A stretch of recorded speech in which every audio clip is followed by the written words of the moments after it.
Comment tu as vécu de ton côté, Jérémy, la compétition avec Ilan? Vous avez un petit peu tous les deux le même projet professionnel. Est-ce que tu estimes que vous étiez sur le même, sur la balance, au même niveau?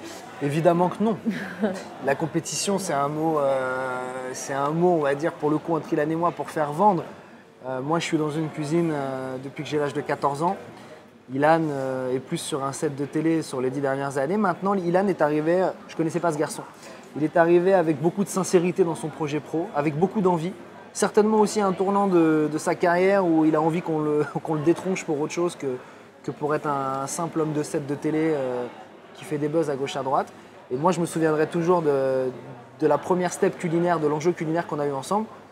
J'ai découvert un garçon complètement différent que celui que j'ai eu dans la villa. Un garçon qui avait posé son costume pour sortir avec moi pour aller faire l'enjeu pro. Et on a passé un très très grand moment. C'est le premier enjeu pro de la cuisine, je vous le dis. À pas manquer parce que très très grand moment. Spot canonissime, Ilan qui vient trouver aussi des réponses, qui a envie de montrer aux uns et aux autres qu'il n'est pas que le fameux, comme il dit, le fameux charreau de la télévision.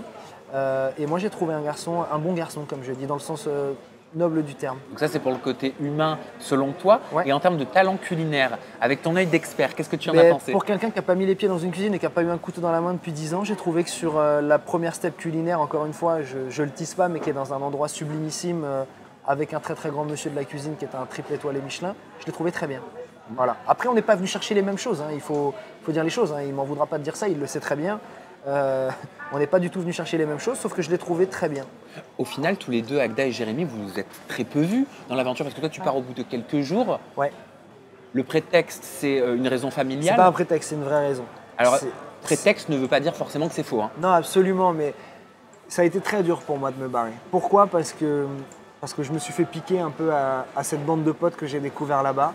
Je suis parti sans rentrer dans les détails pour des raisons graves, clairement. Et j'aurais pas eu de face si j'avais continué l'aventure et que j'étais pas venu régler ce que j'avais à régler à Paris. Pour quelles raisons, je peux te demander? Des raisons familiales et personnelles, mais réelles, voilà. Pas une histoire de prod, moi je rentre pas là-dedans, moi. Pas une histoire de prod où il faut partir, où c'était prévu. C'est rentré dans l'ordre? Ça suit son cours, on va dire. Mais merci de poser la question. Ça suit son cours de manière positive, voilà.